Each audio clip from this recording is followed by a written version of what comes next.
Hello again and welcome to another Warhammer 40k Mordy and Glory video. In today's episode, I am going to be taking a look at the Hydra flak tank and telling you why this obscure heavy support choice might just become an auto-include in your Imperial Guard army.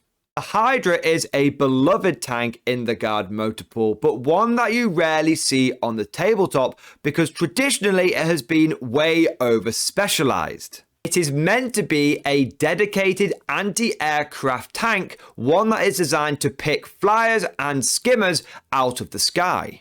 But in the 9th edition Codex, the Hydra has had a big glow up, and it now has the potential to do so much more than simply target aircraft and flyers. And with that bold statement made, let's crack on with today's video and dive straight into this. Now, because the Hydra is a rarely seen vehicle on the battlefield, the first thing that I am going to do is take you through what this unit is, its stats, and its weapons, equipment, and abilities. The Hydra, like many of the other vehicles in the Guard motor pool, is based on the Chimera chassis, and it has a very similar profile to the Armored Personnel Carrier. It comes with a movement of 10, a weapon skill of 6+, a ballistic skill of 4+, strength 6, toughness 7, 11 wounds, 3 attacks, leadership 7, and a 3+ save.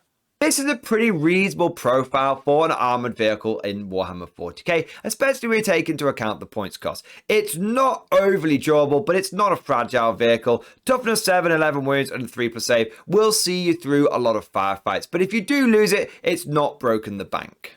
What makes the Hydra so exciting is the weapons that it comes with. Now, in its hull, it comes with a bog standard heavy bolter, 36-inch range, heavy 3, strength 5, AP -1, 2 damage. Pretty much run-of-the-mill. But the Hydra quad autocannon is another story entirely. It is a 72-inch range. That's right, not 48 like many other autocannon and autocannon equivalents. Nope, 72-inch range, the same as a battle cannon. It is heavy 8. It is strength 7, but it's AP -2 and 2 damage. That AP -2 is really nice. Again, most autocannon equivalents are only AP -1. AP -2 is very spicy indeed. But if we add even more heat to this curry, what makes the quad autocannon very nice is the fact that it gets the turret weapon special rule. Now, turret weapon means that it always has an inbuilt +1 to hit. So even though the Hydra only has a ballistic skill of 4+, actually it's going to be hitting your opponents on 3+. It also has a quirky little extra ability, which is each time an attack is made with this weapon against an aircraft unit, you make 2 hit rolls instead of 1, and you add 1 to both hit rolls. What this means in reality is that when you shoot the Hydra at a flyer, at an aircraft, it's not heavy 8, it's actually heavy 16. And it gets +1 to hit from turret weapon and another +1 to hit from this special rule, which means against flyers it has +2 to hit. The end result is that no matter what the Hydra is shooting at, more often than not, it's going to be hitting on a 3+. And when you put all this together, you realize that the Hydra is no longer this anti-aircraft only unit, but actually an incredibly cheap Dakka tank that is perfectly happy engaging both ground targets and flyers. It's got good punch, high volume of fire, and it can do it from a long way away, which increases its durability indirectly. Now, all of those points make the Hydra a pretty good unit that you could include in your list without thinking that you are penalizing yourself. But what makes the Hydra not just a decent unit and actually a meta one? Well, in Arcs of Omen, Armor of Contempt has been removed. Now, if you've watched any of my videos recently, you will have heard me bang on about Armor of Contempt being taken out of the game and why it's so important.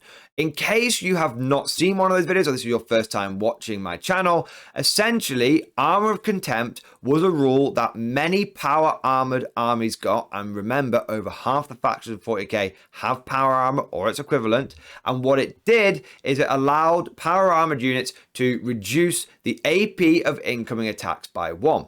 That meant if you hit them with an AP -1 attack, it became AP nothing, meaning they got their full armor save. And if you hit them with AP -2, then it became AP -1. And if they were stuck in some cover, then again, they were going to be getting their full armor save. It made them much more durable. And whilst Armor of Contempt was a thing, most players had resorted to a go big or go home approach, essentially taking low shotguns that had a really high AP value so that you could overwhelm the AP reduction ability of Armor of Contempt and actually get some kills through.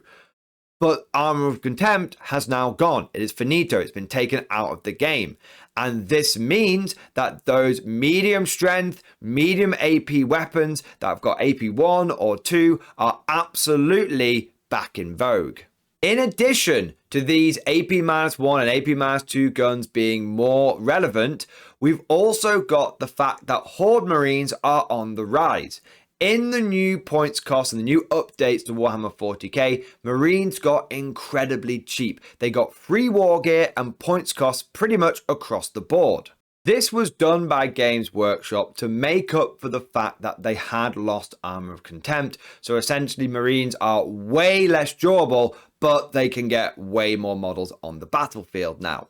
And the best way to counter these new Horde Marine armies is with as many damage 2 shots as possible. And each Hydra puts out 11 damage 2 shots between the quad autocannon and the heavy bolter that's in the front. With this high rate of fire, plus the flat damage and the fact that the majority of these shots are going to be hitting on a 3+, I think the Hydra just became the new Marine Shredder 9000. Not only have the Hydra's guns become more potent and relevant against the kind of targets you are likely to encounter in the competitive tabletop, it also has an additional trick hiding up its sleeve. In Arcs of Omen, all flyers must start in reserve, so either they need some kind of deep striking ability or they need to come in from their board edge turn 2. This need to start in reserve is a huge buff to the Hydra's unique stratagem, which is Flak Barrage. Flak Barrage costs 1 command point, and how it works is you use this stratagem at the end of the reinforcement step of your opponent's movement phase. You can select one Hydra unit from your army that is not within engagement range. That unit can shoot as if it were your shooting phase, but when doing so, models in that unit can only target a single eligible enemy aircraft unit that was set up as reinforcements this turn. Essentially, when your opponent deep strikes in a flyer or brings it in from their table edge, your Hydra gets a free round of shooting at them. And when we consider that the Hydra gets to double its shots versus aircraft, and when we consider that most aircraft are toughness 6 with a 4+ save, and the Hydra has a strength of 7 and is AP -2, then it means that the Hydra has a good chance of picking most flyers out of the sky before they even get to do anything. Just a little bit of napkin math hammer here, but 16 shots is likely to give you 10 or 11 hits hitting on 3s. And then you also get to wound on 3s, which means you should get between 6 and 7 wounds. Now, most flyers, like we said, are going to have a 6-up armor save against this, which means that you should, even if they pass 1, you should be able to get 10 to 12 damage, which is enough to kill most flyers in the game. Of course, your opponent might have a 3+ save, or if they're a Dark Elder flyer, they come with some kind of 5+ invulnerable save. But either way, you've still got a good chance of killing, or at the very least, crippling these aircraft, making them much less combat effective. It's important to note that this stratagem doesn't deny your Hydra the ability to shoot in its next shooting phase, which means that even if you don't manage to quite kill that flyer, but you do degrade it pretty significantly, then more often than not, that flyer is not going to be able to kill your Hydra, and then next turn, you can just turn it into a smoking crater. What I really like about the changes to aircraft reserves and Flak Barrage is that previously it was something that you probably wouldn't ever get to use because most opponents would just start their flyers on the board turn 1. and then just use them turn one, and just they would be able to avoid this whole flak barrage stratagem. But now they can't do that. They have to put them in reserve, which means you're always going to get an opportunity to use flak barrage and inevitably do a lot of damage to your opponent's flyers, unless your opponent does somehow manage to target your Hydra early on and blow it up. Another thing that I want to point out is that whilst flyers must start in reserve, there's nothing that forces your opponent to actually include flyers in his army.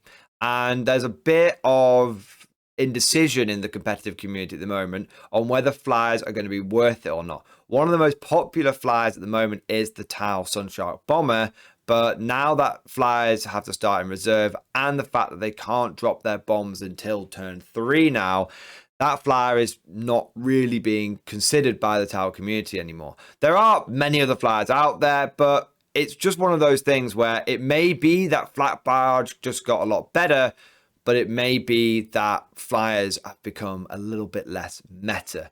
We'll have to wait and see. But whatever happens with aircraft, you can't deny the fact that the Hydra is no longer just a specialist AA unit. It absolutely can shred a huge variety of targets. And I think what I really like about the Hydra is that it embodies that autocannon spirit of take all comers, of jack of all trades. Okay, you can now put the Hydra into light infantry and just start shredding. You've got the high volume of fire, that's great. You can put them into medium infantry, great, damage 2, just going to keep on shredding. You can put them into light and medium vehicles, great, that's AP, that strength, that range, that damage, you're just going to keep on shredding. And the fact that you've got a much longer range than most other people out there does allow you to get into those firefights with other enemy heavy support sections. It really can just take on almost anything, and if it dies, doesn't really matter because it was only 110 points. In conclusion, I believe the Hydra is in the right place at the right time. It has got the right guns for dealing with the incoming Marine Horde meta, and it's got the right stratagems to be able to take advantage of the changes to aircraft. Overall, it is just a cheap Dakka tank that is happy to engage pretty much any kind of enemy unit out there. But that's just like my opinion, man. What do you guys think? Are you likely to include Hydras in your army going forward? Or are your heavy support slots already too full up with Lehman Russes? Let me know down in that comment section below. If you've enjoyed today's video, then make sure you subscribe to never miss an episode and smash that like button.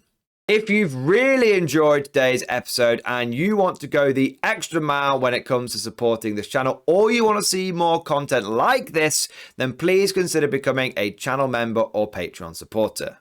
One of the big perks you get for being a patron or channel member is you gain access to the Mordian Glory Discord server. This is an online community with almost 900 active members.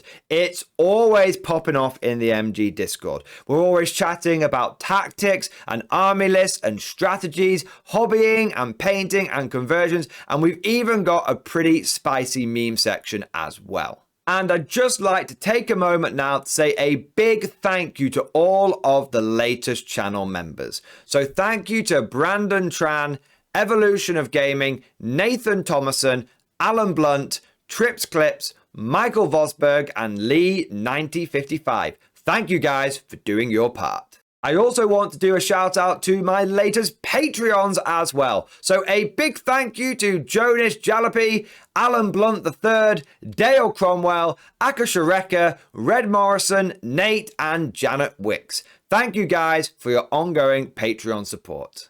Now, last but certainly not least, I want to say a personal, special, and heartfelt thank you to all of my top tier Patreon supporters. These are the War Masters, the people who have truly gone above and beyond the call of duty. So I just want to say a massive thank you to Bonbon Vert, Phil French, Ross Miller, Swordfish Trombone, Alex Stengale, John Stubbs, Nick Walsh, Alan Blunt III, Diesel Fox, Tom Sutton, and Sly Varney. Thank you to all of you guys. It makes such a massive difference, and your generous support is a big part of how I am able to do Mordy and Glory full time. I hope you've all enjoyed today's video. Thank you for watching. And of course, as always, I'll see you guys next time.